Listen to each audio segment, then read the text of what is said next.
little bit noisy and thank you. Thank you. Yes. Okay. All right. So I'm going to do a quick welcome. Raúl wasn't able to make it, right? Is Raúl here by any chance? Sitting in traffic. Okay. Thank you, Lauren. All right. So we're going to do officer reports. We should still be pretty much on schedule because I don't know if every officer has a report. I think we can go pretty fast.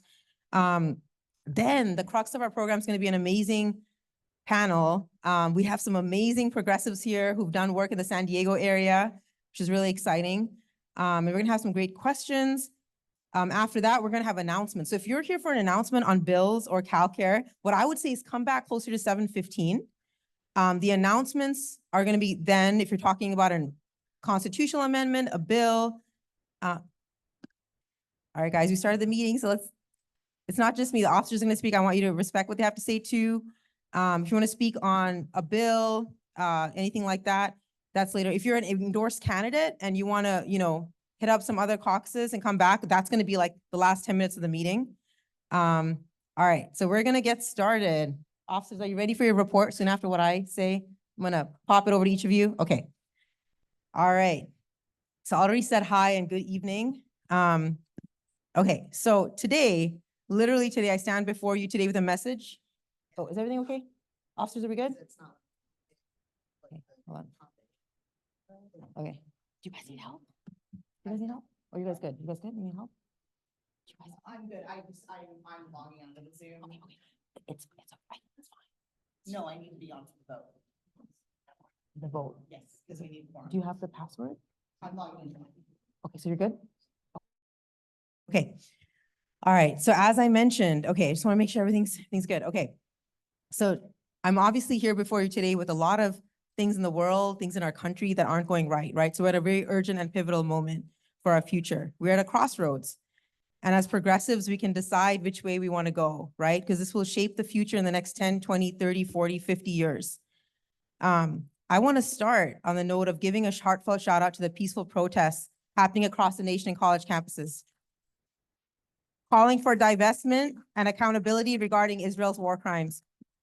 These movements are a testament to the power of collective action and the unyielding demand for justice and investing in policies for working class communities over military spending, right? Because that's what this is about.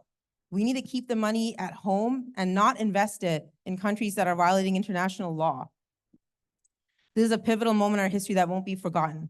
Our voices, what we are doing, what we're saying, how we are stepping up is shaping the future. And our commitment to human rights and dignity for all people is unwavering. For all people, let me repeat that, for all people, that's what this is about. It's a movement of love and joy for all people, is unwavering and unapologetic. With elections coming up in November, electing progressives, especially in down ballot races, is more critical than ever. These races often fly under the radar. How many of you have been to city councils meetings, right? School board meetings. We see rights being violated, right? The LGBTQ community in school board meetings. We're seeing city council meetings, right? We're seeing a lot of city councils passing resolutions for peace and ceasefire, right? Important things are happening at these meetings. But these down ballot races often fly under the radar, and they're important because we have a local candidate here on our panel I know coming up. They're very important. They don't get the media attention, right? But they're important work happens there because it's really the heartbeat of our democracy to ensure we have people over profits and human rights for all. City councils, school boards, county supervisors, they're where the policies that impact our daily lives take root. When we elect progressive leaders to these positions, we pave the way for systemic change from the ground up. So pay attention to your down ballot races in November. If you don't know, find local groups, find young Democrat groups, college groups, find, groups working towards peace, whatever it is, find Democratic clubs, right? Find where you can find those good progressives that are down ballot. And email us. If you don't know, we have wonderful vice chairs from all over the state. So if you want to know, you're in the central region and, Manuel and Neil can help you. You might not know who the good candidates are. Kayla is here. I know Katie's somewhere. Our SoCal vice chairs, if you don't know, you live in LA, San Diego, Ventura County. Emma here is from OC, can tell you. Emma and Jenny's from Lawrence from San Diego. Emma, Jenny, and Kayla. And Kayla, yes. Thank you. And Ellen is from the North State, a very important and forgotten region, and it shouldn't be. And Ellen is an amazing organizer there. So if you live in the North State, please ask them about your down ballot races. This election, also, I want to focus on something else right now. We face a critical fight, and this is really important to me because I work in the climate movement. Defeating the oil setbacks referendum. Who's heard of that? Okay. The oil industry is pouring millions into deceptive campaigns to overturn protections that keep our communities safe from toxic pollution. We cannot allow corporate greed to override the health and safety of our children, our neighborhoods, and our environment. By standing together and voting no, vote no on the referendum, we can send a clear message that our health is not for sale. Yeah, it's important. As a former teacher myself from Watts, I was inspired by the environmental injustice I witnessed to do more for my own community.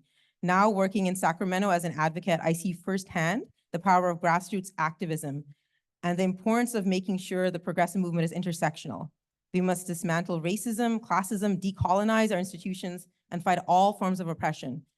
We cannot stand for some human rights and turn our back on others. Do you agree with that? The commitment to comprehensive justice is what sets our progressive movement apart, and we must never waver. We've seen it time and time again. Progressive policies work, and they win at the polls. It's the reason why supporting a ceasefire has overwhelming support when Democrats are polled. From Medicare to all, to a Green New Deal, to fighting for peace and freedom for all. These are solutions that are not only rooted in justice and equity, but ones that working class families want to see, which will bring real change they can feel day to day. They're not just popular, they're necessary. I want to shout out the single-payer healthcare movement and the California Nurses Association, because they worked really diligently and in a really focused way. And while single-payer healthcare did not succeed this session, we must not give up. We owe to every Californian to ensure that healthcare is a right and not a privilege. Thank you to all. Ryan, I know you're here, so thank you to all your hard work, and Emma and so many others who have worked in the single-payer movement who have been a part of this historic fight. Another critical issue this session is passing the reparations package for the descendants of slaves. There's a resolution actually that I think is on the consent calendar, so I think we're going to get that through. This is about acknowledging the historical injustice and systemic racism that have plagued our nation and taking concrete steps towards justice and equity. We also need to focus on pivotal bills in our state legislature, like SB 252, which aims to divest public funds from the fossil fuel industry. In a budget deficit year, it is more important than ever to end $9 billion in oil and gas subsidies and corporate handouts. Do you agree with that? Do we need to be giving corporations handouts? I don't think so. Our budget should reflect our values, and it is time to invest in our communities, not in polluting industries. California claims to be the bastion of change and progress, but we must put our money and our policies where our mouth is. We must continue to lead the way in speaking out for justice, climate policies, affordable housing, taxing the wealthy, and holding corporations accountable. Our state has the power to set the standard for the rest of the country. We'll win in November and beyond if we embrace progressive policies. We'll win by showing that our vision for the future is inclusive, sustainable, and just. Let's keep pushing forward. Let's keep organizing. Let's keep fighting for the future we know is possible and within reach. Thank you, and onward to victory in November. Freedom for Palestine, peace and safety for all people. Thank you. Okay. All right, I'm gonna now pass it on to Ellen, who's our North State Vice Chair.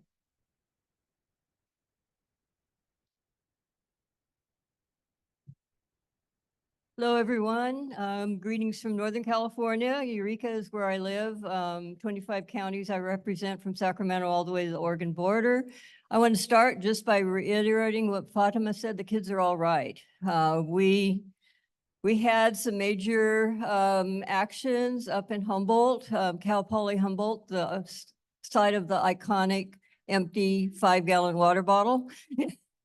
With an administration there that came down hot and heavy on the protesters, called in hundreds of cops from all over, including San Francisco, the Channel Islands, et cetera. So, and have locked down the campus essentially. So, yeah, it's been a very interesting situation up there. Humboldt is not a place that is not unused to protests. So this was, a reaction that is quite over the top. Thank you for everyone that came to the NorCal regional meeting on Monday. We had a speaker from Cal Poly Humboldt, the administrative senate, their academic senate has been front and center in supporting the students, has also called for the immediate firing of President Tom Jackson, who brought this all down on all the students. We also had a presentation by the director of the Friends of the Eel River.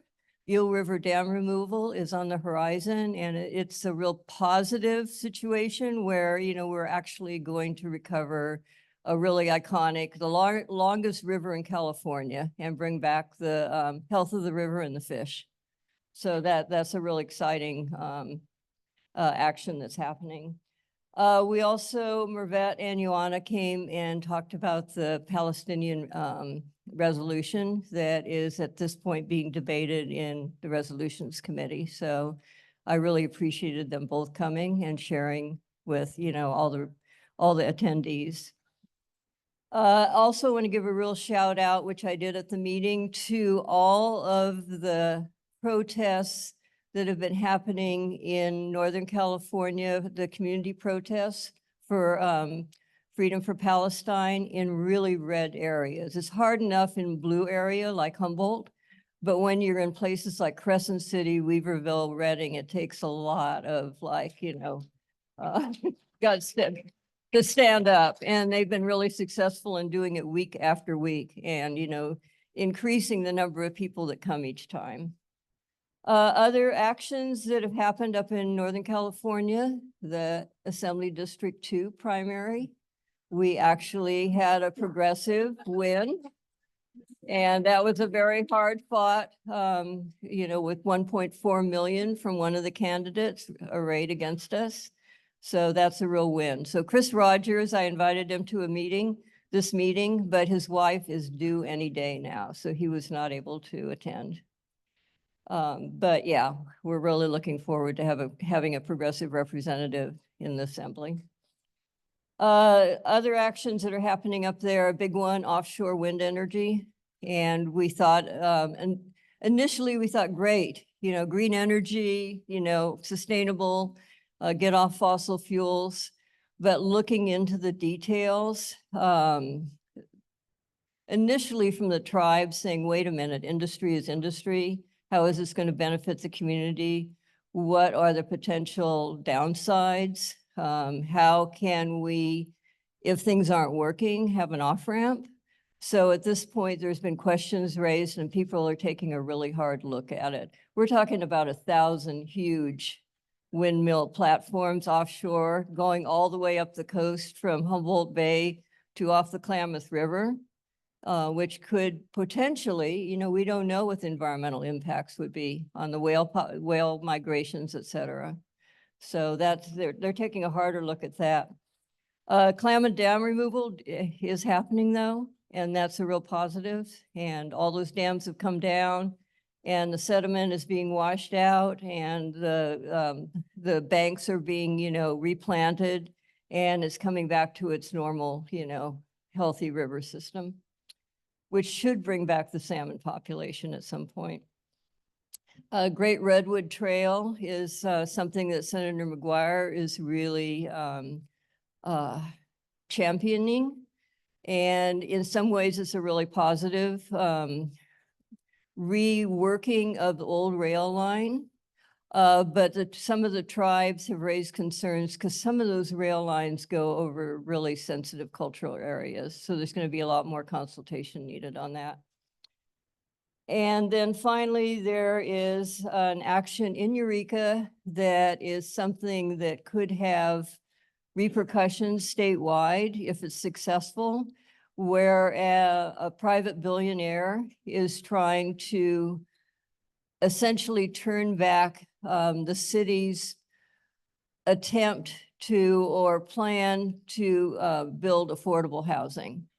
They call it, you know, it's, you know, a misnomer. They're calling it housing for all. It's really parking for all. This billionaire wants to essentially maintain all the parking lots and not allow those to be repurposed into affordable housing. So that's going to be a huge fight. And it's, you know, this is a billionaire that's friends with Clarence Thomas, et cetera, et cetera. So that's it. And I'm also planning on having another regional meeting, probably the end of the summer, probably focused on outreach in rural communities, because essentially that's where Trump has won with good reason, because the Democrats have turned their backs on rural voters. Thank you very much.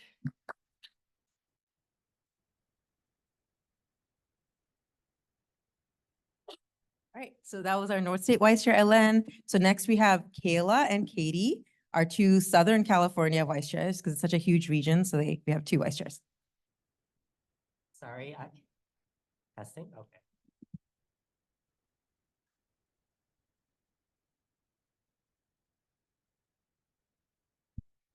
So Kayla Asato, one of the two SoCal Vice Chairs. I just wanted to uplift a bunch of the progressive victories that we've had down in Southern California, including LA, the Inland Empire, OC, San Diego. So starting off with some of the local races, Isabel Jurado won a seat for LA City Council against two state assembly members and Kevin De Leon. We all remember Kevin De Leon from those racist tapes.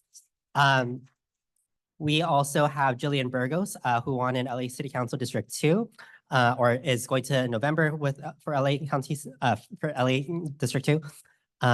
In the 47th Congressional District, AIPAC lost despite a $2 million independent expenditure. And that's pretty great.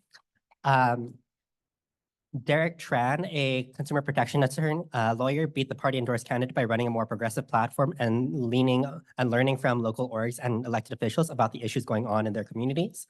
In the 45th Congressional District in Orange County against Michelle Steele. Derek Marshall is an amazing candidate and is officially the Democratic nominee for Congress in the 23rd. Monica Montgomery Stepp, an amazing progressive, won the special election to San Diego Board of Supervisors, which I'm sure many people here are aware of. Nick Schultz, CalCare supporter, made it to November in Assembly District 44 for Laura Friedman's seat. Sade, 8057, is one of the most progressive candidates and made it to November. Michelle Chambers, Senate District 35, same thing. But she could also definitely use a little bit of education. If anyone wants to talk to her about care courts, I know that that's a personal issue to me, but I don't live in her district. Sasha Renee Perez from Senate District 29, the most progressive candidate in her race, also won, leading to an opening for her city council race in Alhambra District 4. And my co-chair, Katie Chan, is running for that seat, so go support her. She'll also be speaking later. And also all of our progressive incumbents across Inland Empire, LA, San Diego, all won re-election to state assembly, state senate, LA City Council, county supervisor, and LA DA. However, I'm not just here to talk about the election results. As Fatima and Helen both mentioned, we have seen a lot of student encampments pop up all across SoCal to stand up for Palestine and get their universities to divest from genocide happening in Israel. Southern California has been home to some of the most brutal crackdowns by police, sheriffs, and other agencies across the country. UCLA has been on the news for the chancellor doing nothing for 4 hours, while far-right people threw fireworks into the crowd and called for protesters to be raped, and clearly putting students' lives in jeopardy. USC has been a hotbed for activism after they canceled their graduation because the undergraduate valedictorian might have said something about the genocide, leading city officials and possibly even the mayor to call LAPD on students and bust them with riot gear. UCSD has called San Diego Police Department on them and wasted over $1 million of student activity money. And this has led for faculty and community members at several universities calling for the resignations of the chancellors at UCSD, UCLA, UCI, and more. Also, I'm not sure if people have heard, but UAW 4811 authorized to strike because of the horrible treatment of students and protesters, wasting taxpayer dollars in student tuition. That is UCLA and USC. And it's also clear that the UC Board of Regents didn't have a plan for these protests and defaulted to letting police carry on without any oversight, wasting money that could have been used for student education, scholarships, and decided to repurpose those funds to help with education and to help turn education into policing and arresting peaceful protesters. Tenured UCI professor Tiffany Willoughby Herard, I think that some people might have heard her impassioned speech for saying, "What job do I have if the students don't have a future?" And the police here today That's thousands of student scholarships. Thousands of students could have gone to school and have books and housing. But instead, our chancellor, who's a very cruel man, decided to send thousands of taxpayer dollars or thousands of dollars paid for by the taxpayers into the trash. She is tenured, so super happy about that. The student protests have taught us that the UC Board of Regents need a plan, needs to protect students, and needs to hold the chancellors across the state accountable. And coincidentally, we in the SoCal region have been planning an event about the intersections in education, including what's been going on college campuses. So if anyone from UCSD would also like to come in person, sorry, it will be in LA, I'm sorry. But if you would like to talk with Katie or I, we would love to have you help talk about what kind of issues are going on, why this has been happening on college campuses. This will be predominantly for teachers, educators, students, and people wanting to support them. So if you're interested, please come see me after the meeting, and I can make sure that you're invited once the logistics are finalized. And I will pass it over to Katie.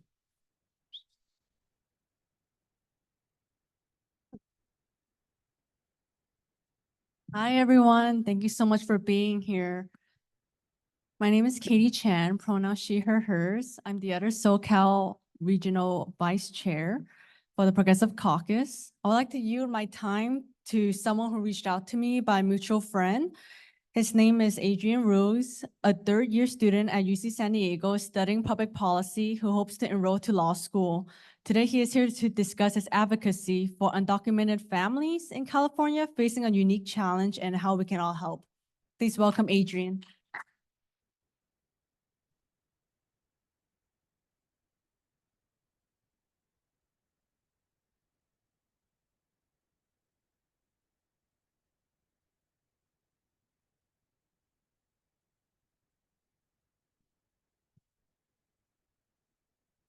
Ms. Chen, members of the caucus, I'm privileged to address you all today on an issue which is dear to me.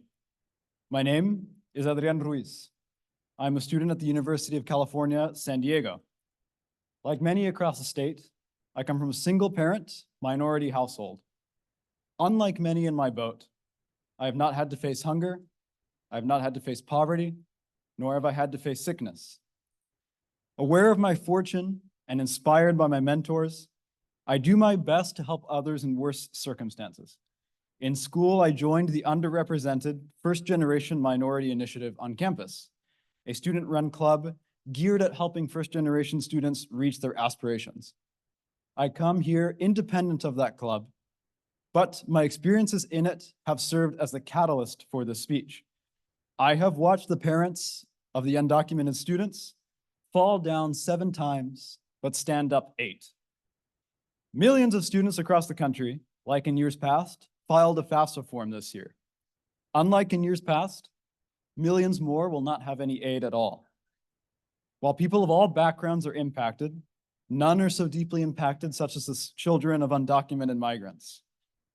The new FAFSA required parents to have an FSA ID, something which is impossible to do without a Social Security number, coupled with an ineffective rollout by the FAFSA, which has amounted to a $1.8 billion mistake, as well as a major hassle for the affected forms, currently numbering at about 2.1 million per the Department of Education's own figures.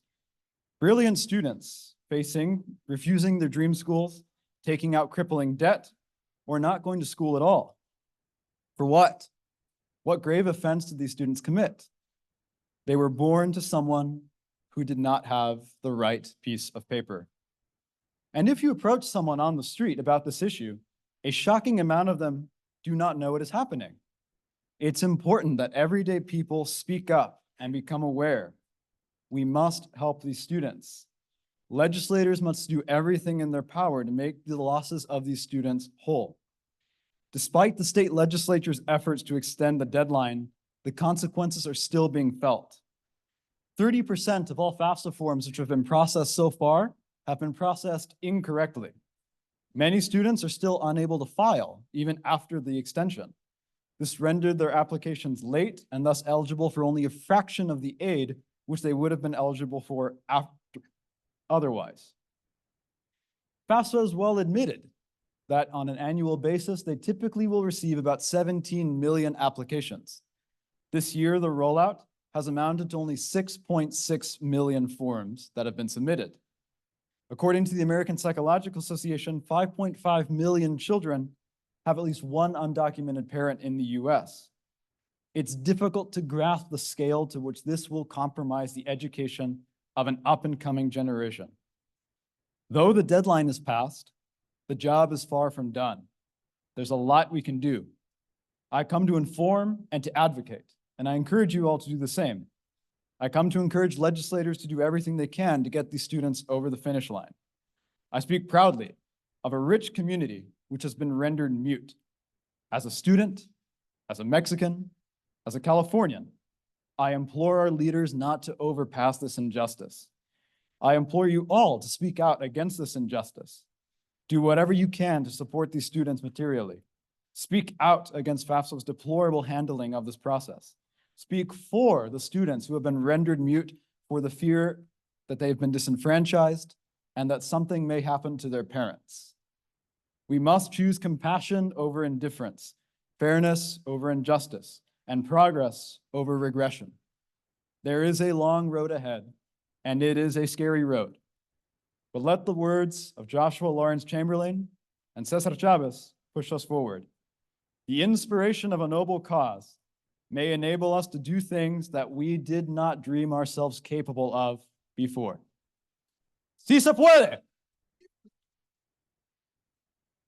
Thank you. I have tears in my eyes because of the young man said, but also I want Joanna and Mervet to stand up. Sorry, really quick, not gonna take long. I want you guys to clap because I don't think in the history of the tell me if I'm wrong, Emma, you've been in this party like forever. I don't think we've successfully passed anything related to Palestine, have we? One other time? Okay, but you guys have to wait. You guys are going to share. We have to get to our panelists, but I'm so proud of both of you for your diligent work. I'm so proud of you guys. You guys, I've talked too much. I'm not going to be quiet. Sorry, I'll say something later. Okay, we're going to have double trouble here. Neil and Manuel come up for the central region of the state. Very important, forgotten region. So.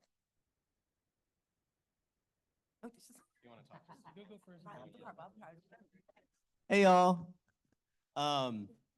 So we're gonna be really, really quick. I just don't have that much to report. My name is Neil Senepa, Vice Chair for the Central Valley and Coast.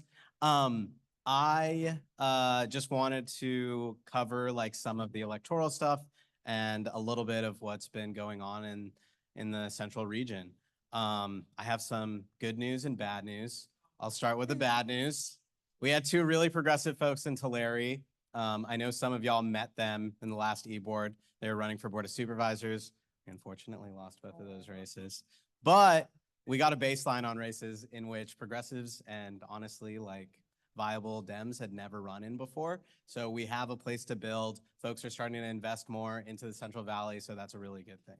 Now, for the really good news, in Sacramento, Dr. Flo Kofer kicked ass in the primary. Now, I know some folks, probably not in this room, but some folks might say both candidates are progressive, but which is, I mean, I'm not saying that both of them aren't to a degree, but we have a really big opportunity to get a true progressive elected as mayor of Sacramento. And it would be the first Black woman elected to be mayor of Sacramento. And so it's a really, really big deal on so many different levels. The other two things that I'm just going to cover is really just shout out all the folks in the Central Valley who have demanded their municipalities call for a ceasefire. Only one, to my knowledge, so far has done it, and it was Madera. So shout out to Madera City Council. And then the other thing was Sac State came to, I know there's a little bit of mixture on whether or not they're actually going to do anything, but they're speaking to their students, which is much better than what we've seen other universities do all over the nation. So with that, I'm going to pass it to Manuel. What's up, everybody? I'm Manuel Zapata. I am, what am I? I'm the at-large delegate for the Progressive Caucus. I'm also a proud member of Labor. But also I'm the San Joaquin County Democratic Central Committee Chair. I don't know how I ended up there, but I'm there. So I just want to give a quick little thing. First, I want to say, I wanted to come up and speak about equity. I think that's a very progressive issue, right? I want to point out that as a proud member of Labor, we've been doing a lot of work, especially in the Central Valley, to make sure that we have MC3 programs. Look those up. Those provide a pathway to the middle class for a lot of people that have never had one before, including people that are currently and recently incarcerated. And I want to thank the building trades for being forward on that and never turning their back on people and making sure that we can give people careers, not just jobs for the moment, but careers. Because people in my community, that's what they benefit from, is people reaching out and pulling them up. Now, what I want to speak to next is I want to give a shout out to everybody that is using their voice on this Palestine issue and making it known. Especially a shout out to the youth that is oftentimes told to pipe down or to do it a different way. Quite frankly, Gen Xers and millennials could have done a lot better job of stopping some damn wars. I am proud of the youth, and quite frankly, we need to do a better job in the Democratic Party of giving them a platform to say the right things. Because I'll tell you, a lot of times in this state, in this country, we tell people we need the youth vote. What are we going to do to get the youth vote? And then we turn our backs on them when then they have a cause that they care about, and we can't do that. I'll tell you right now, if you keep advertising on your menu that you only serve plates of shit, you cannot expect people to go out to dinner with you. We have to make this party inclusive, give people a platform to voice their causes and to get involved, to stay involved, because the youth should be proud to be Democrats. They should be. And a lot of them are going no party preference. And that is a damn shame. And that is our fault. So as a party, we need to make sure that we give them somewhere they feel comfortable and they can thrive. Thank you. Shout out to Manuel. I always like ending with Manuel because he brings down the house. Emma, you're going to follow that. Go. With some really interesting stuff. Emma's going to tell you like such interesting stuff right now. Go, Emma. Let's follow that with some really fun bylaws. So everyone should have gotten a link to this, and I'm sorry for the just throwing it at you, but this is what we do for recertification. It's in the email, yeah. So these are all amendments that we passed last fall. Yeah, last September. So these, the miniest recap, in order for caucus to get recertified, all caucuses needed to rewrite and reformat their entire bylaws. So it's not like a handful of package amendments. It's like a whole ass new bylaws. And so they finally gave us the go ahead, let's vote to pass it officially, because we passed the amendments, but they had to approve it. So this is a vote to make them officially the bylaws so that we can actually be certified as a caucus, and then we can start amending them. So I'm just gonna just try to do this by acclamation. Is anybody opposed to the new bylaws that are required by the party for us to be certified as a caucus? And this is for you also on the Zoom. Anybody opposed? Raise your hand if you're opposed on the Zoom. Going once, going twice. Sold, they are passed and we can get recertified.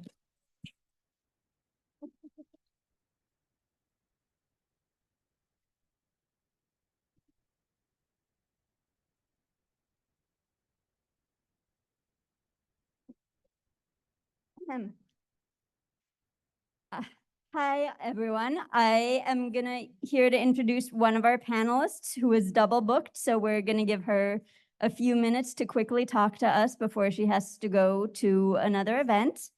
I am proud to introduce Raúl Ureña, who was the first out transgender council member in Calexico, California.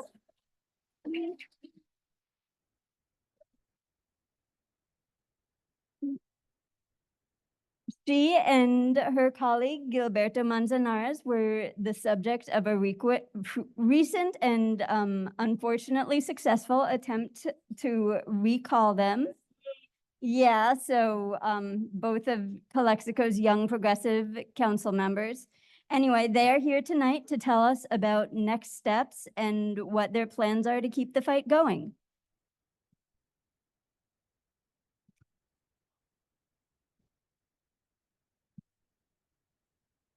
Muchas gracias, Lori. Hello, San Diego Progressives. ¿Dónde están los San Diego Progressives? Where are they? Make some noise. Ah, yes, yes, yes, yes. I'm so happy to be here with Councilmember Manzanares. Yes, as you've heard, we were the recent targets of a hateful right-wing MAGA Trump recall in Calexico, California, just one county over. But if there's anything about this recall, it shows you that it is better to be your ex, number one. And number two, it underscores the importance of understanding political cycles and the importance of not giving up in those political cycles, because Gilberto Manzanares and I are not going away. Calexico has had the fortune to have the first transgender Latina mayor in the state of California and along the whole US-Mexico border right here in our home, San Diego and Imperial counties. And so we're not only not giving up and running a full slate of progressive candidates to go and take back that council from that wealthy established recall, we are also establishing a political action committee called Imperial Valley United for Progress. And we are not just coming after Calexico City Council. We're coming after for a progressive Calexico School Board. We're going to elect progressive City Council people to Raleigh City Council, to Hopeville City Council. And we're gonna make it known that in rural communities by which so many presidential elections are lost, progressive policies and progressive politics are magical. They are transformative. They flip red to blue when they connect straight to the hearts of the working class people that are suffering low wages, that are suffering lack of opportunity, lack of educational access. And San Diego, I hold you as my brothers and sisters. I'm happy to be here with you because we are just as progressive as one another. The city of Calexico City Council not only built the largest transportation center in the county of Imperial in 1 year, $15 million, but we also passed a Palestinian ceasefire resolution from the city of Calexico. If this beautiful small border city can, there is absolutely no excuse for a major metropolitan area, especially one which benefits so much from war money in this county, to do the same and do the right thing and keep our servicemen and people away from harm's way and protect the peace on this planet. We are here with you. We want to build with you. It's not good to isolate our movements and isolate ourselves from one another. We need to think regionally. We need to reach the furthest corner of all of our Southern California communities, of our border brothers and sisters in Tijuana and Mexicali. We are here for global progress, global peace, global equity, and we are gonna fight damn hard until we make it happen. Thank you so much.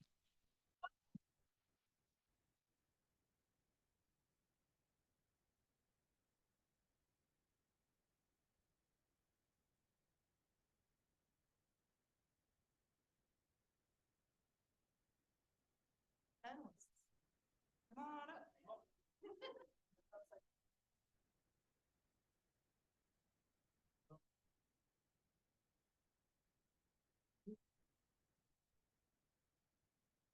Yes.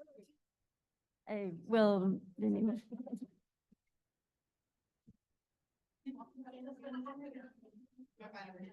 If, wherever.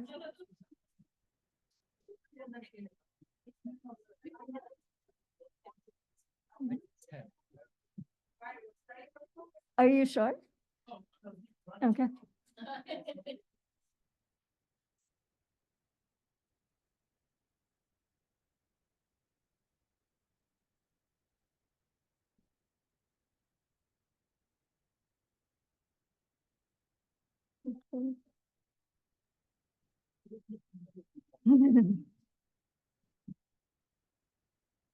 Gilberto.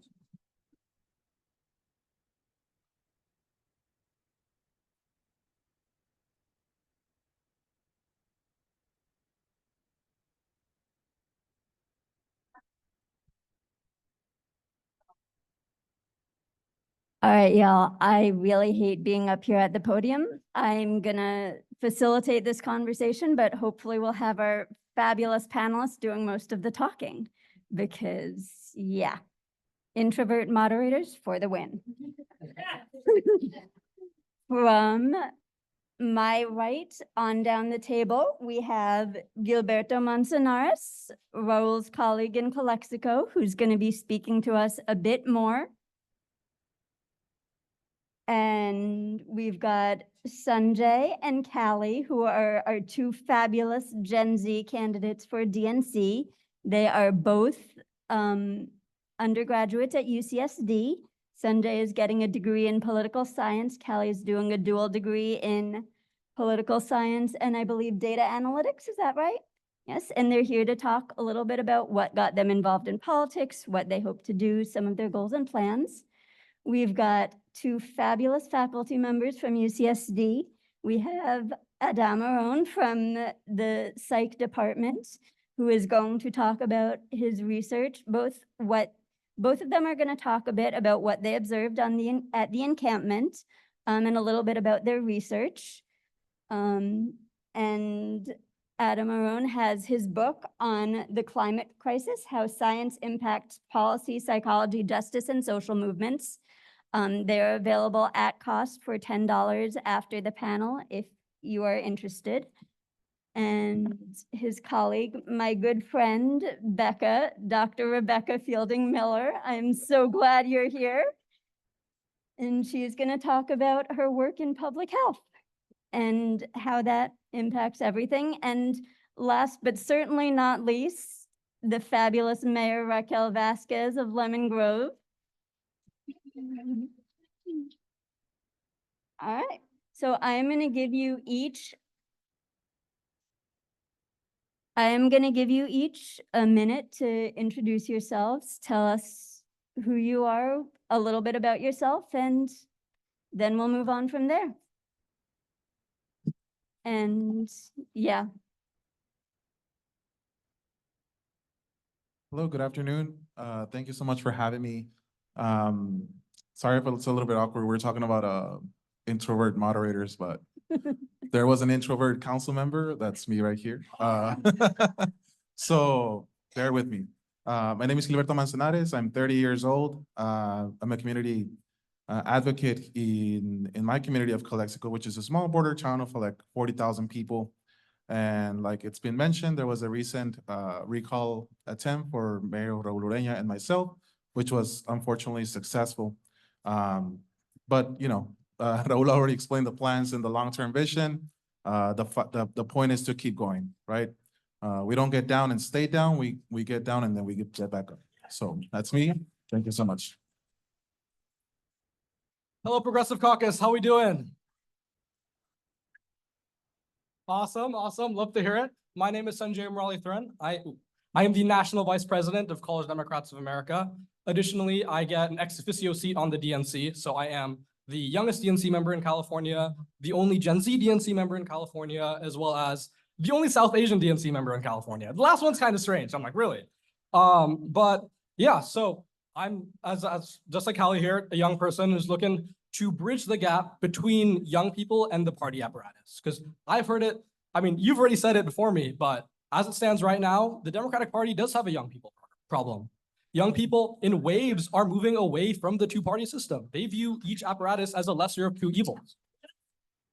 And this stands even though young people align with Democrats on 9 out of 10 domestic issues. And that needs to change. We need to focus our messaging by ensuring that young people have a stake in this battle. Let me tell you, this is the only room where I feel like I'm presently treated as a stakeholder. Everywhere else, people make backhanded comments about my age, but here, I feel like I'm one of you. So I want to just thank you all. And I'll pass the mic to my good friend, Calli Tullis. Hello, everyone. My name's Calli.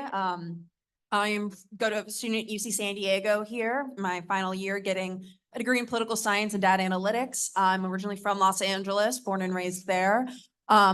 I'm here today with Sunjay. I'm the president of the College Democrats at UC San Diego. He's my VP from there.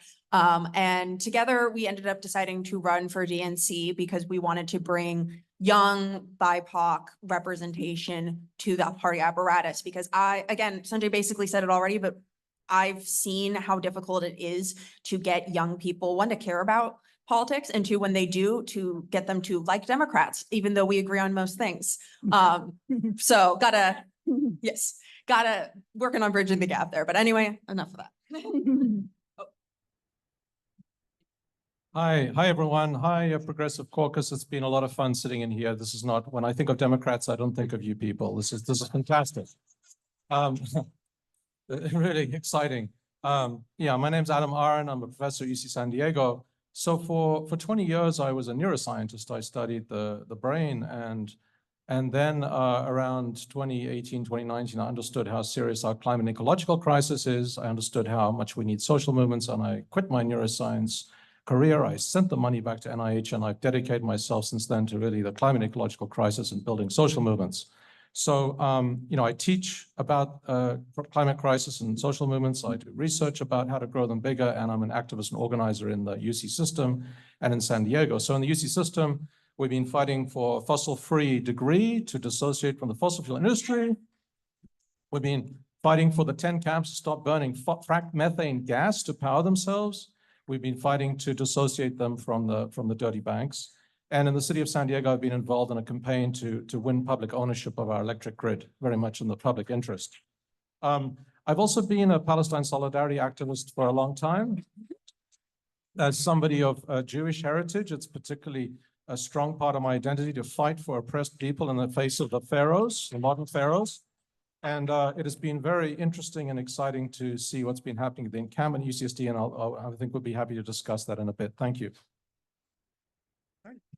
We have our own to share. Hi, y'all. I'm Rebecca Fielding Miller. I'm an associate professor of public health in our new-ish School of Public Health at UC San Diego. A lot of my work is around what we call structural drivers of health disparities, which are things like, and you will be shocked to hear this, it's really unhealthy to be poor. And like, if you give people money, then they're not poor anymore. I know, don't worry, I have a p-value to prove it.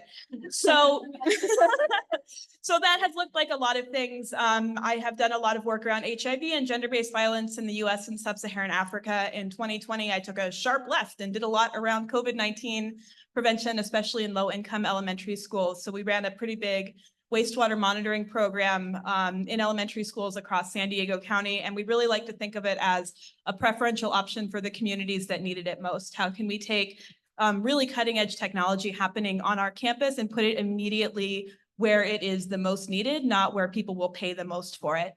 I have to say, I love our students in public health so much because I think a lot of our students, if you already have kind of an idea of what I mean when I say structural drivers of public health, it means you are coming from somewhere. And so they come with so much passion, so much experience. They bring so much to the classroom, and it is a joy to be with them. So a lot of my work is really around how can we connect the science that we are doing in one of our premier research institutions and really put it at the service of the community. How can we ask youth in Imperial Beach how the air and water crises are affecting them, and how can we put the researchers at Scripps at the service of the community? How can we work with low-income families to say, how can childcare make your life better? And what would it look like if there was universal free childcare? I have a 6-year-old. Oh my God.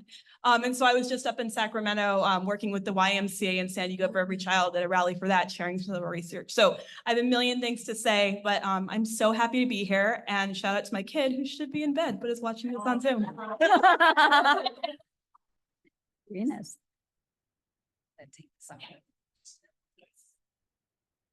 And my name is Raquel Vasquez, Mayor for the City of Lemon Grove. Good evening.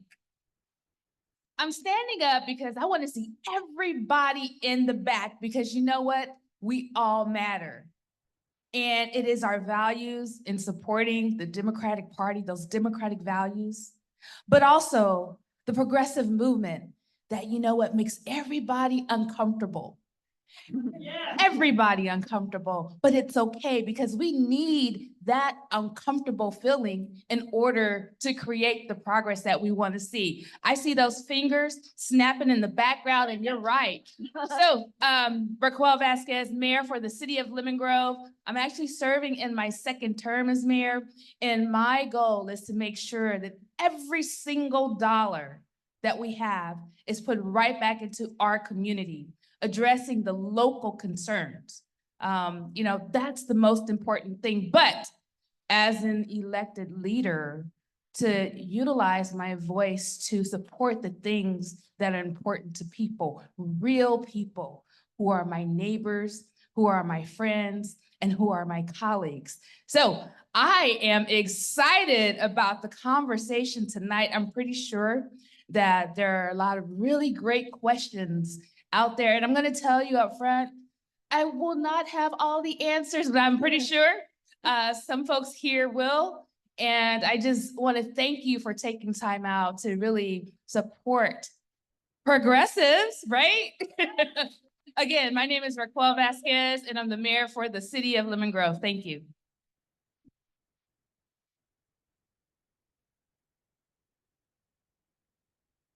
All right, so I have questions more or less focused to various panelists, because we obviously have a variety of backgrounds here. So Gilberto, I'm going to start with you. We had a brief rundown of the situation in Calexico. Can you give us a little bit more information about the next steps and how we're gonna accomplish that? What the members of the Progressive Caucus can do to help? Of course. So like it was previously mentioned, the city of Calexico recently went through a recall, which was successful, and it recalled 2 of the youngest and most progressive members of city council in our small little town of Calexico. When we ran in 2022, we were the top 2 vote getters, running a completely open, transparent, progressive platform that really spoke to the needs of the working class. Our little town of Calexico is very rural.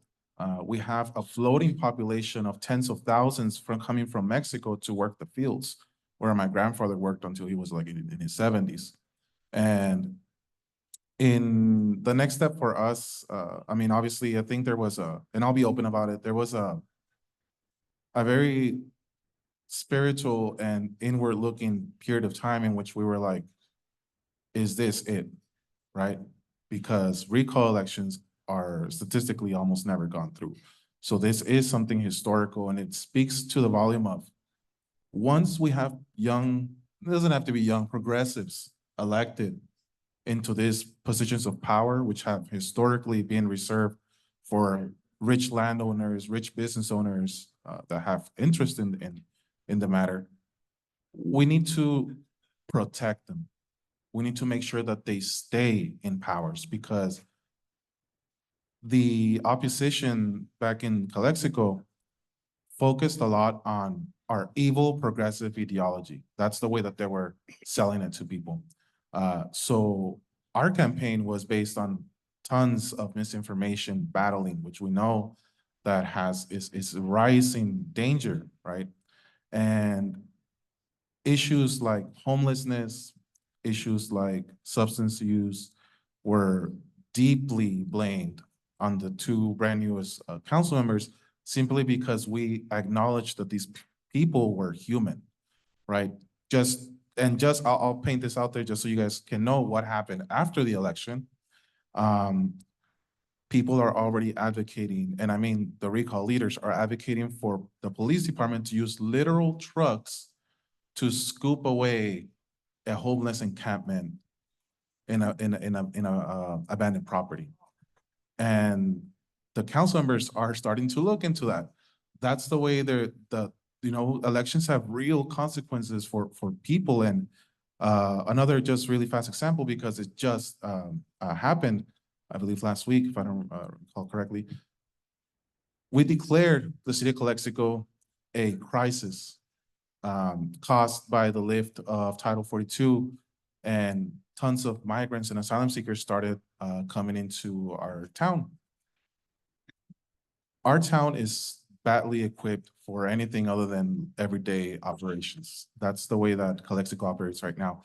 And right now, at this very moment, we have around from 75 to 110 people being dropped off in our downtown area by the federal government, and good luck to you. And that is the process at the moment. So we declared a state of emergency. The state of California responded by sending us $2 million to basically give to nonprofits, and so they can get these asylum seekers to their sponsors somewhere else in the country sooner, right? We don't want them in the streets, because we were having mothers and kids sleeping in park benches. So when we got recalled, what happened next was that the remaining council members, the opposition, who were a lot more conservative, gained majority in council. And they voted just last week to return the money to the state, leaving the problem ignored completely. Those are the real consequences of a border small town, where like politics in the greater scale national sense plays out in a very small town. These are federal issues, but we as a border binational community, we have to deal with them as well. And these people don't even want to acknowledge that. They don't even want to say, out of sight, out of mind, right? So yes, after our conversation, we said we're not gonna give up, because there's real lives depending on whether we run or we don't. So even though I joke, but I'm not really joking, that I am an introvert, the last thing I want to do is, my life being portrayed to the public. But it's a thing that, has to be done. It has to be done, because there's real people at stake. So the next steps are clear. We're not going to give up. We're going to make Progressive Caucus official in the Imperial Valley. We already have allies confirming participation from Calexico all the way to the north end of the Imperial Valley. It's not impossible. In 2022, the city of Calipatria, also elected their youngest council member, actually elected in the state of California, Michael Llewellyn, 18 years old, elected to council. Yeah, pretty incredible. And we have people like that all over the valley that are dormant, and we need to activate them into politics, because I think that a lot of the dynamic changed when the recall actually went through, because I felt like it was a wake-up call to a lot of people who thought, they're in council, they have it, they're good. And we weren't good. We're over here battling so many other oppositions and misinformation and all that. And just to wrap it up, if anyone wants to support the battle in small rural communities, which are just as important at the state and national level, please talk to me afterwards. But volunteers and monetary donations obviously help to keep this going. We're all working class people. I don't, just like most of Americans, I can't afford a $500 emergency. So we are, running this completely grassroots with people donations. So thank you so much. All right, Calli and Sunjay, I can give you 2 minutes each or 4 minutes to tag team. Which would you prefer? Yeah, I don't want to step over your All right, so tell us a bit more about your work with College Democrats, your goals, and what you think we can accomplish, and what you hope to do with your role, both as College Democrats and if hopefully we'll get you both on DNC. She said work goals. Yeah. Okay, awesome. So as I said before, I am the National Vice President of College Democrats of America. And one thing that's really great that we did recently is together in partnership with our Muslim Caucus and our comms team, we were the first youth organization, a major youth organization, to come out with a statement standing with campus protesters. And the reason to me, it was simple. Half of our whole Yale College Democrats delegation was in cops. Countless of our own chapters in UCSD membership were maced and beaten when police stormed the campus, right? So it was just, to us, it was as simple as standing with our own. But it went further than just that, right? We're witnessing a movement around the country that's being branded as something radical. But when you go and talk to these people, these aren't radical people at all. My good buddy, who is the president of College Democrats of Indiana, Dylan Hoffer, went to the IU college protests and told me, Sunjay, these people I'm talking to, they're former college Democrats leaving the organization because they don't feel represented, because no one is standing for them. So for us, it was a no-brainer. But it sent shockwaves throughout the media. We got some positive coverage. I think New York Times was pretty good, CNN, HuffPost. Some not so good. Times of Israel said that we were standing with Hamas and uprisings. You also had Fox News bashing us and Newsmax. I was personally quoted on Newsmax, and that's one of my proud achievements now. I think Newsmax isn't like you're doing something well. So that was huge. And I guess our goals come down to just ensuring that young people have a seat at the table. And no, I don't mean the young people that will say whatever they need to get in power. I mean the young people who are here to represent young people. Like, let me tell you something. People love our young age until we start talking about issues that young people care about, right? And it's like, why do you want us here? Just to have a happy face to tell you that everything is okay, that the youth is all right? No, the youth is not all right. And it's our job to tell you that. And I guess moving in the future, I'm hoping that we'll be able to make it into the DNC. But even if not, I still keep my seat regardless. I will be staying at least until 2025, beginning of January. And if I choose to run for College Democrats of America president, my term will extend until 2026. So hopefully that works out. And yeah, I mean, it just comes down to ensuring that the true voices of youth are highlighted at the highest levels of government. Got that like almost exactly 2 minutes. Impressive. All right. So I started out in College Democrats at UC San Diego in my second year. I came in during COVID and was really looking for a way to get politically involved, especially as the Biden administration was coming into power. And I knew we would have another battle coming up in 2024 to keep Trump out of office. Since then, I rose up, I became AVP, eventually VP, and now president. I watched as our chapter almost died completely when I was in a lower ranking position. And I think it kind of highlighted the fact that we are losing college Democrats. There are fewer and fewer chapters, especially I know like they saw a massive decrease in membership. COVID eviscerated ours for sure. And I think through that, I started really talking to other voters about why are you not happy with Democrats? And a lot of it boils down to is they do not feel represented within the party, especially the most progressive voices. You might agree, they might agree with us on 90% of issues, but when push comes to shove, they don't feel represented and they feel that their votes are being taken for granted. And I think that is true in a lot of Democratic circles where it's like, well, when we talk about trying to re-elect Joe Biden this year, you hear a lot of, well, the other option's Trump. And well, you have to do all this and this to keep all these things. But the point to young Democrats right now, especially the most progressive ones, are pointing out that these are the issues we actually care about. And we are trying to tell you that by our protests on campus, by making statements, by all of these actions we're taking, and we're trying to communicate that. So I'm graduating this year, so I will be leaving College Dems, sad. So we'll move on to Young Dems next. And then I'm hoping to join the DNC to become youngest woman, I believe, ever elected to the DNC. Fingers crossed there, but my goal with that is to really try to bridge the gap in telling party leadership what young people are actually thinking and doing my best to bring their voices to the table, because that's the way we ensure the future of our party. That's the way we ensure the future of our political system, is by building goodwill with young progressives. So keep it to that. Thank you both so much. All right, Professor Arone, you're up.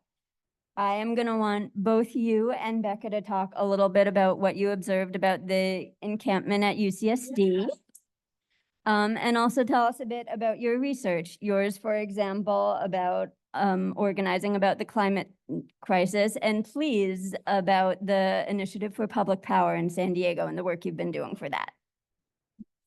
Okay, well, I mean, I think we've got major problems on planet Earth, people, and not just in California, right? We have incredible economic inequality. We have the democracy hanging by a thread. We have a climate ecological crisis. The heating is at 1.3 Celsius. We're headed to about 2 Celsius by 2050. We're facing a disruption of organized existence for the next couple of decades. Things are starting to break. You know, it's grave, right? We got the oil industry extracting more and burning more than ever in human history under the Biden administration. Shame. Shame, okay? And we've got our US war machines from Palestine to the Philippines. Shame, okay? So, you know, what's the analysis, right? Is we need stronger social movements. We have to impel and push decision makers and elites, town, city mayors, and Governor Newsom and everyone else from below to do the right thing on all these issues. And yet our social movements are so weak. And I look at UC San Diego, we've completely kicked butt in the climate movement there to actually get the chancellor to pledge to get off the gas. But that is 50 people out of 35,000 undergrads, 50 people out of a campus of 60,000. People are not engaged. People are not political. They are not turning up. They are not rallying. They are ensconced in this highly neoliberal institution where each of them is working on their entrepreneurial project to be a brand, okay? So it's been very exciting to see what happened at the encampment. At first, it's been horrifying as well. I don't know where to start with all of this, just to say, you know, we went down there. I've just met Rebecca now, and this was a beautiful place. This was students living in tents. This was poetry, music, rap, movie showings, a Shabbat ceremony. It was the most beautiful thing I ever saw at UCSD in 20 years. Peaceful. Students learning, sitting in their tents, teaching each other instead of going to class. And it was amazing. And they loved it. And there was the best community. And then the fucking chancellor came in there with 300 police from 3 forces, riot gear, snipers on the roof of the student center, and crushed these students and arrested them and took them off. So it's really disgraceful. But the good news is thousands of students were outraged, finally, turning up in massive rallies we hadn't seen since the size of the Vietnam War. And some of them got radicalized. A couple of hundred got radicalized. They're ready for something now. So we've been hearing about that here, and this is a very interesting development. People getting reacquainted with a sense of yes, we can, right? That we have to do something. The union is involved. So I guess I kind of stopped there, but just to say, you know, one needs to harness this energy. One needs to make it political. One needs to direct it. And that's something that needs to get figured out. Thank you so much.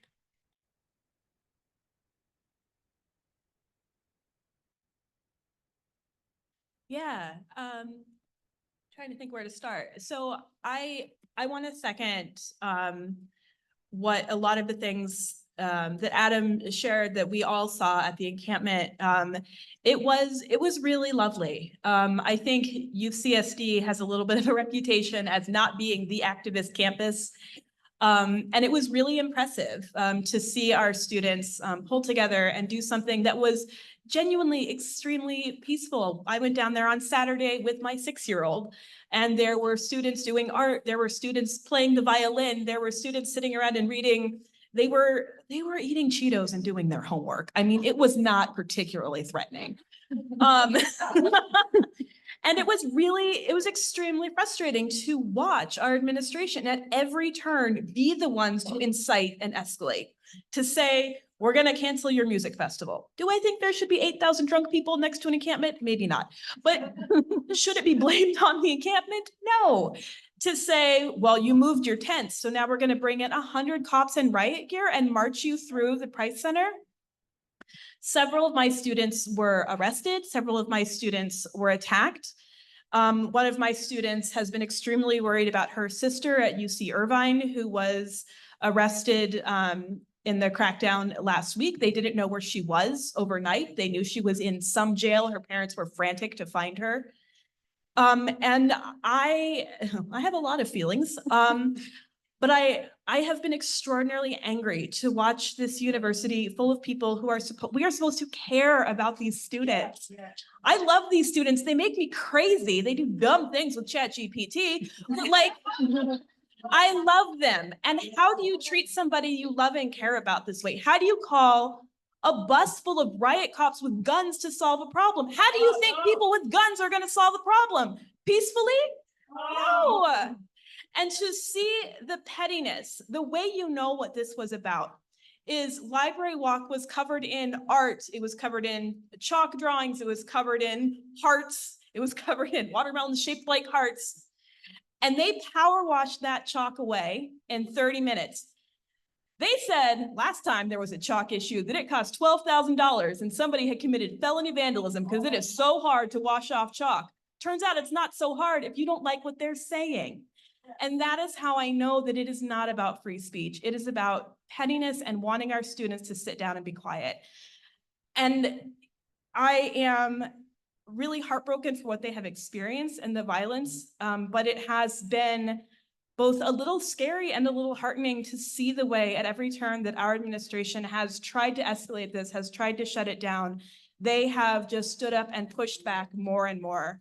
So I don't know what the future is going to bring. I don't know what these rolling strikes are going to bring, but I have to say that I'm really proud of our students, and I'm really ashamed of the way our administration has handled this. Thank you. Thank you so much. And now Raquel, thank you so much for being here. I'm going to give you 2 minutes, and if you could please tell us a little bit about the biggest successes you've seen in Lemon Grove during your term. And if you can, tell us what impact you have seen these activism we've been talking about for much of the time regarding Palestine and our ongoing wars. What impact do you see that having on local politics, and what challenges do we face? Thank you so very much. Again, my name is Raquel Vasquez. I serve as the mayor for the city of Lemon Grove. And let me just give you a little bit of background about myself. I'm the first Black woman mayor elected in the entire county of San Diego. And the longest serving Black mayor in the entire county of San Diego. And I want to make sure that you know and understand that my city is the only city in the entire county of San Diego that met the affordable housing requirements.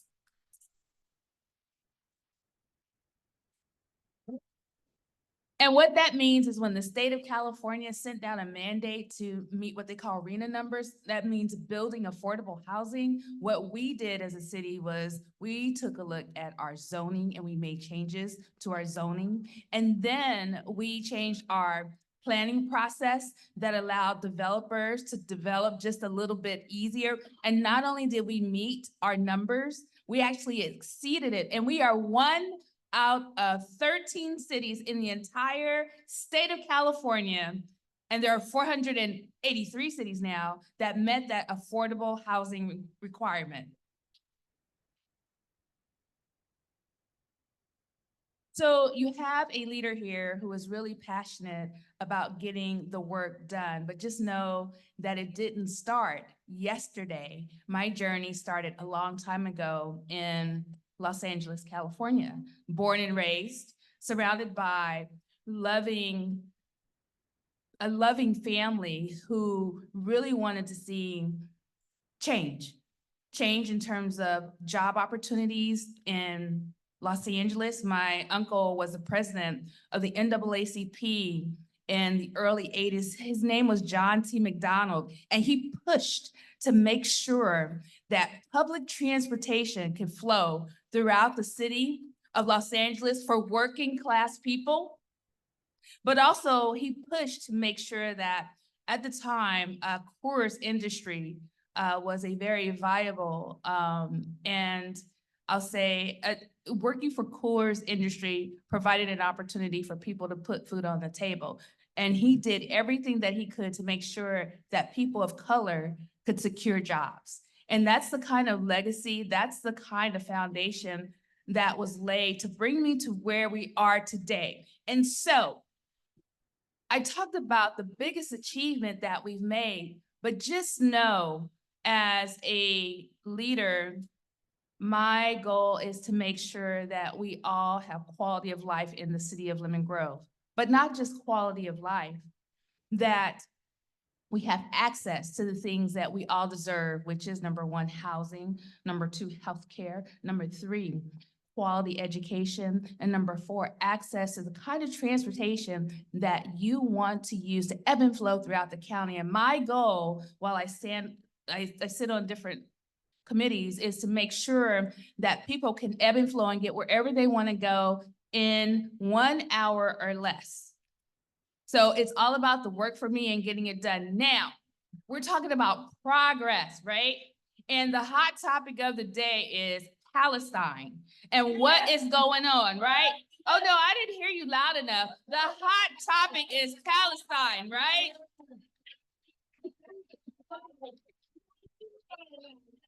And what we can do working together. Now, just know that there are different aspects to the movement. And, you know, if we're seeking change, we all have a role to play. And I commend those who stand out on the ground floor and make the noise, because guess what? When I'm sitting at the table and we're talking about strategies on how we're going to support the change that people are seeking, you give me that energy to have those conversations. You see, I need you. I need each and every one of you. And in order to create that change, you need me.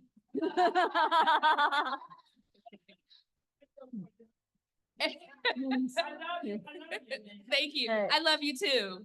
And so the question for me is, wow, you know, I know that the fight is real and we have people of all demographics, all backgrounds doing what they can to elevate the conversation. For me, the question is, how can we create the change that we want to see? Is that change created when you look? Well, I'm not at the university, but what I do know is that the university has a very hefty bag of money.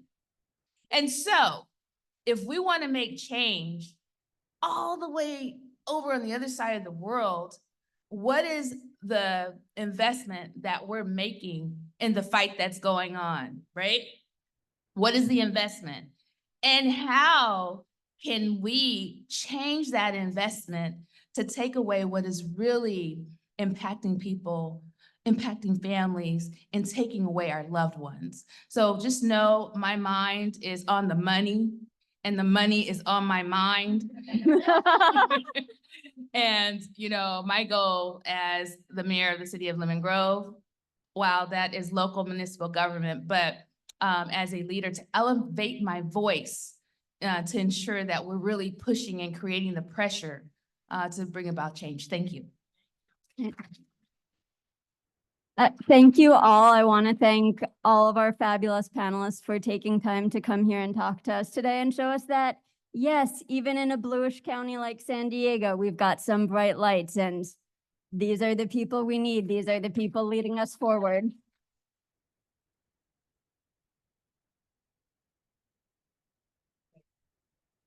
Yes, thank you so much. We always love going to the regions and bringing progressives from that region here.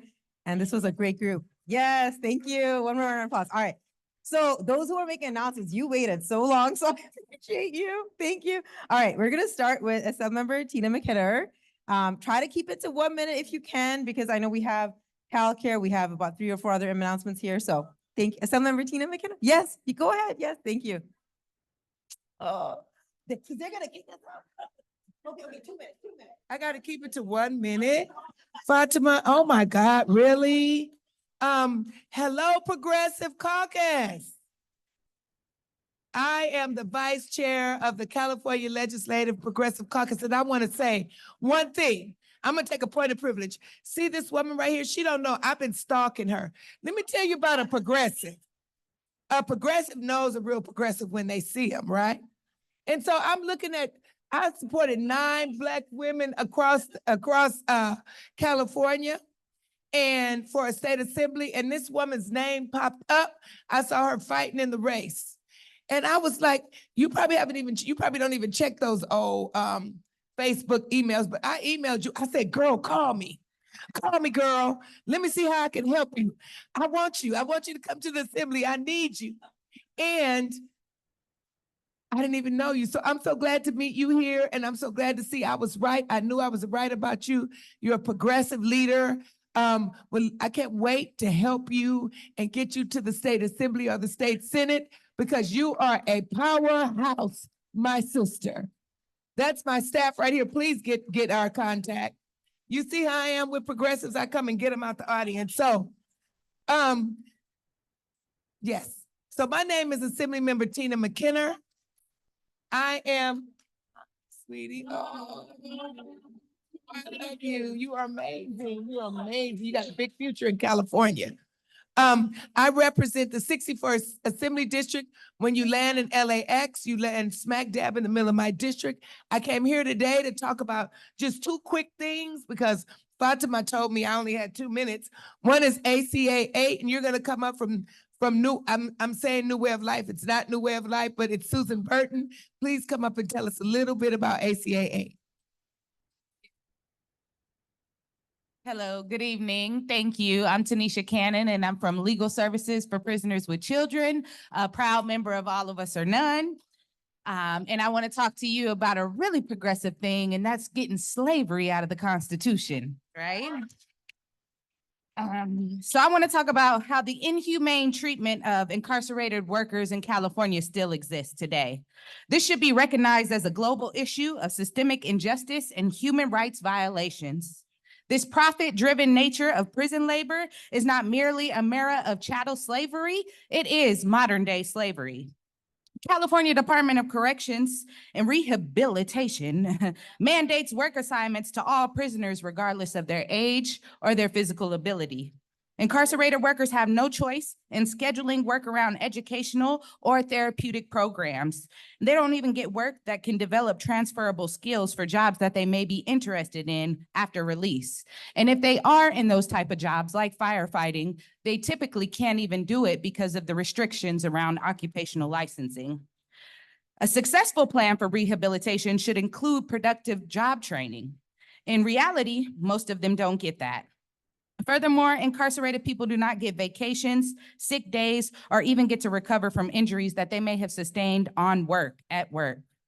They cannot refuse a job assignment and they get punished. A lot of this punishment looks like loss and visit when we know that connection to a family is part of rehabilitation. They get placed in solitary confinement, which we know that's an issue, or they may be subsequent to physical violence. Incarcerated women, furthermore, are degraded. They, through these invasive practices, they're very humiliating. Imagine having to go to work and on your way back, you have to get strip searched just to go back home every single day. These degrading procedures serve as another form of coercion and involuntary servitude. I do want to remind folks that this has nothing to do with wages. It's not the amount that incarcerated people are getting paid. It's the fact that they are forced to do it. Incarcerated people want to work. There are over 90,000 people that are incarcerated in California, and there's only 30,000 jobs that are actually available. There's a list. There's people on lists for 5 and 10 years just to get the work. So it's not that people don't want to work. I'm here today to urge you to stand on the right side of history and eradicate slavery for once and for all. Yes, yes. I request that you take urgent action and call upon the Rules Committee to pass ACA 8 through the necessary committees in order to get it on the Senate floor before June 27th. Please don't celebrate Juneteenth if you haven't urged your state members to remove involuntary servitude from the Constitution. I recommend that all of these policies around labor should involve complete consent. That's all that we're asking for, is that incarcerated workers have consent over their own body. I appreciate you. I appreciate McKenna for allowing this position. I appreciate the progressive people for all of the work that you do, and let's continue the fight. Thank you. Wait. Fatima, do not take me out just yet. I want to thank your fearless leader. I love her so much. She keeps me, let me tell you something about this woman. She keeps me straight. She holds my feet to the fire all the time. But I just want to thank her for bringing up reparations to the resolutions committee. I thank her so much. I don't have to talk to the Progressive Caucus about reparations because you know I'm gonna need you to stand with the descendants of U.S. slaves. The California Legislative Black Caucus is championing about 14 bills this year on reparations. We need you guys to vote for reparations in the resolutions committee on the floor. Make sure that we endorse it for the California Democratic Party because, listen, all of the caucus stands with reparation. The LGBTQ caucus stands with reparations. The Latino caucus stands with reparations. The Native American caucus stands with reparation. The ABI caucus stands with reparation. The Jewish caucus stands with reparation. The Women's caucus stands with reparation because you know why? It's the right thing to do. And last week on Thursday, we passed AB 3209, Reggie Jones Sawyers, so that California will give the U.S. descendants of slavery an apology for the harms that they have done. We deserve the apology, and I thank you, Democrats, because I know this room will stand with me. Thank you.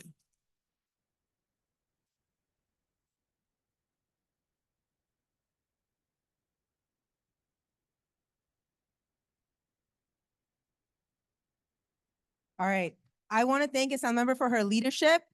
The reparations resolution that me and Kendra from the Black Caucus with CJC, I think it's on the floor, so I think it's going to be okay. Progressive issues are intersectional issues, and that includes addressing racism, so it's very important, so thank you. All right, so we're going to go next to Ryan has been very patient, and then we don't go because we have, after Ryan, we're going to talk about the Freedom to Marry California. We're going to talk about SB 252 as well. Okay, so thank you for your patience. And then if we have time, they don't kick us out, we'll go to DNC candidates. I know there's some people. All right, Ryan.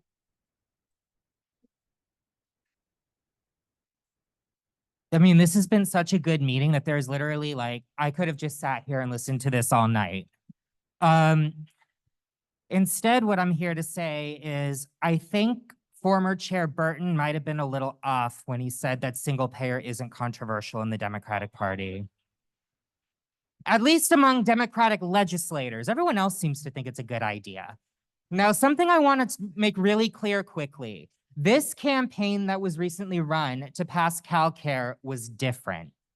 This campaign was heavily focused on the sort of coalition building and movement building that it takes to win transformative change like CalCare. Labor came hard for this bill. The California Labor Federation, California Teachers Association, United Auto Workers Region 6, Unite Here Local 11, and more. Unions representing 2.3 million Californians that are union members endorsed the bill. Social justice organizations, Black Lives Matter California was one of the leading organizations fighting for this bill, both in the legislature and in the court of public opinion. The ACLU got involved in a single payer campaign for the first time ever. And you want to know what this, and then all of you who are activists, people canvassed, people had multiple rounds of legislative visits, people called their legislators, and the end result was, and this is, listen up, please, this is important. If CalCare had cleared appropriations, we were on track to make it to the Senate. We would have had the votes to make it to the Senate, where we had a friendly pro tem who is a strong single payer supporter. But we didn't, because of the single most anti-democratic thing in the California legislature, the suspense file. I'm not going to bore you with the wonkiness. Long story short, the suspense file is a way for legislators to kill a bill without having to vote on it, so you will never know why it died. So we never know why, we don't know why exactly CalCare was killed, like who made the decision, but when a bill dies on suspense, there are 3 people that some combination of that were responsible for making the decision. 1, Appropriations Chair Buffy Wicks. 2, Assembly Speaker Robert Rivas. Third, Governor Gavin Newsom. We don't know who made the call, but a combination of those three people are why CalCare temporarily died this year. I say temporary because the bill will be back. And while we're waiting for that, the campaign will not stop. We're going to continue to build the movement. We're going to continue to reach out to labor. We're going to continue to reach out to other organizations. We're building a small business for CalCare campaign to counter the power of the Chamber of Commerce. And I have two more calls of action. And then I'm glad Assemblywoman McKinnon just came back in. Yes. Can we all just also really quickly, can we give Assemblywoman McKinnon, who CNA endorsed as a CalCare champion for Assembly, a round of applause? Thank you for your support. But two calls to action, and then I'll go ahead and pass it over. One, stop by the CNA booth and ask us about our Tuesday debrief call. We're going to go over the campaign. We're going to talk about a little bit about next steps and how the campaign is going to continue. Two, all of you are either delegates and or deeply plugged into your communities. When people who are running for office, from school board and water board all the way to Congress, you are who they reach out to. When they reach out to you for an endorsement, ask them all, whether they're going to vote on it or not, where are you on CalCare? Why are we asking community college board members where they are on CalCare? Because today's community college member becomes tomorrow's assembly member, next day's senator, next day's governor. We need to build a bench of CalCare supporting people across the state, and I need all of your help to do it. Work with me to make sure that when we elect someone, they're CalCare champions. Yeah. And I know there's a few people in the room, but we have like 40 people on Zoom. So I want to shout out the people on Zoom for being here and for paying attention. Okay, do we have campaign for safe and healthy California here? I know they wanted to speak. Not here. Okay. All right. Go ahead. So we're going to speak about freedom to marry now. Okay. Freedom to marry. Thank you. Welcome.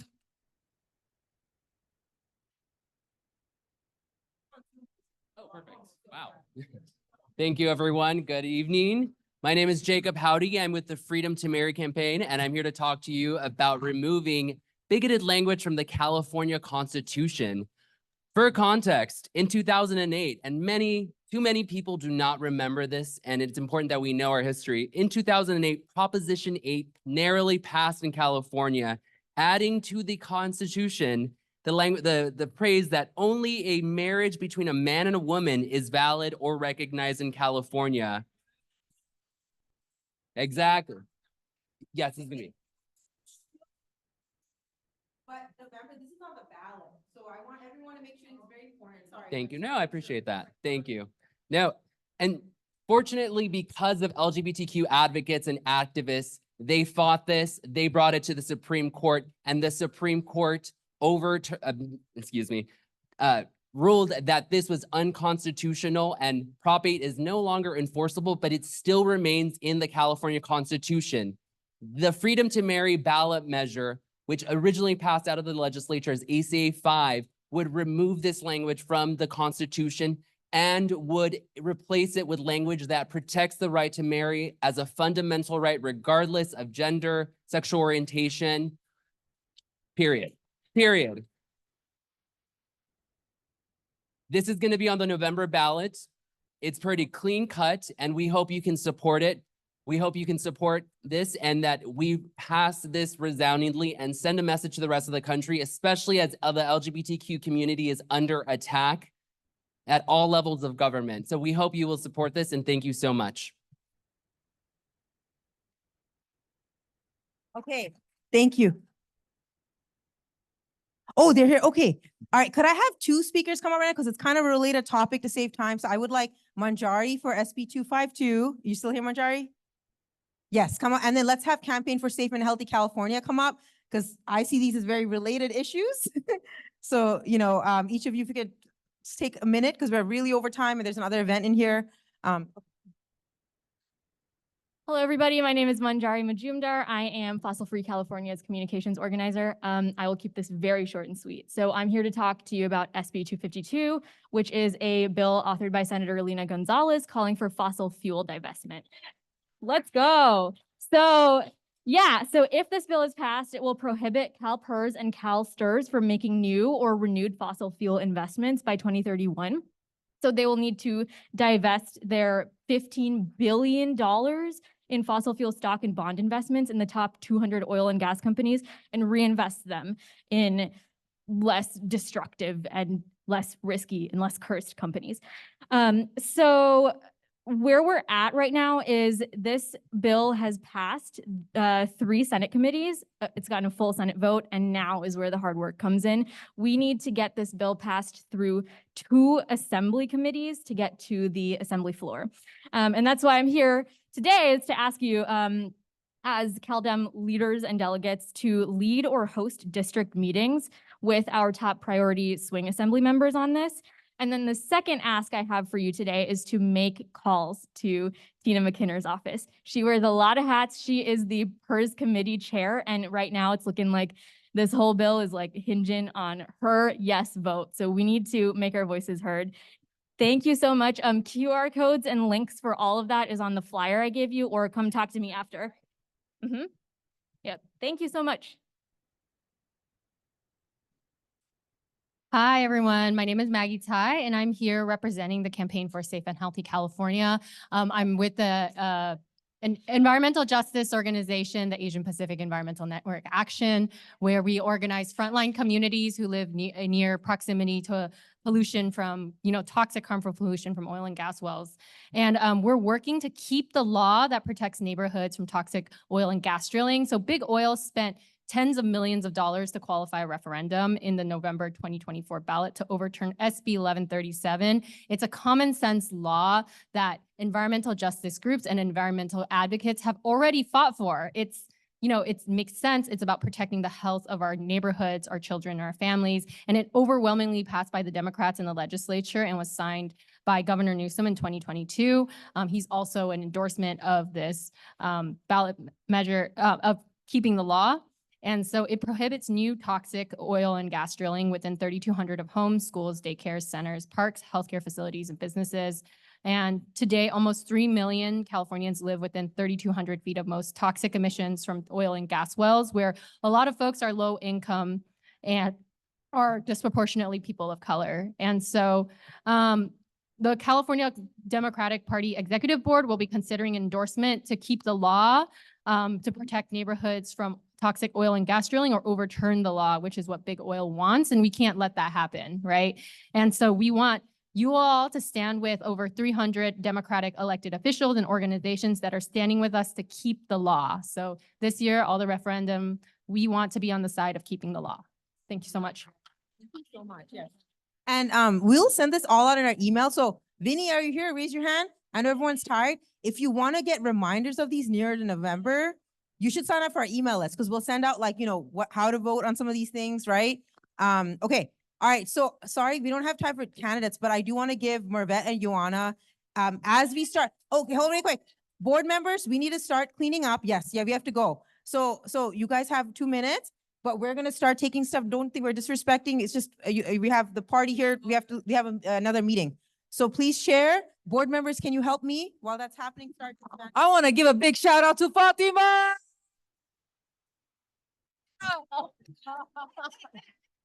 And I'm going to use my time in the following way. Free Palestine! Free Palestine! Free Palestine! Occupation! Occupation! Love you guys. So it's been a crazy 7 months.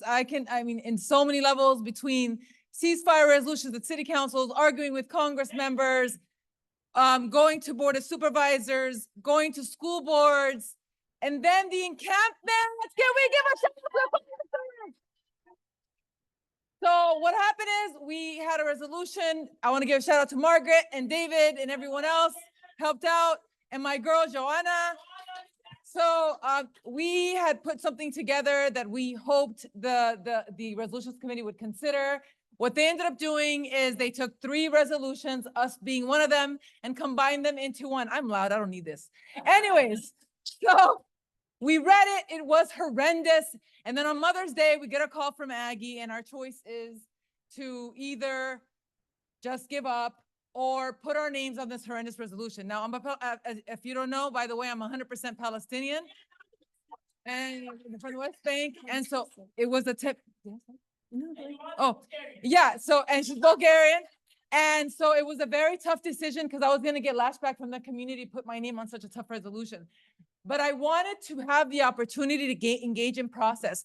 But people like myself and Joanna and others in the part of this huge village, shout out to Jenny and everyone else out here who kicks ass, but have really gone out of our way and to try to push just ceasefire.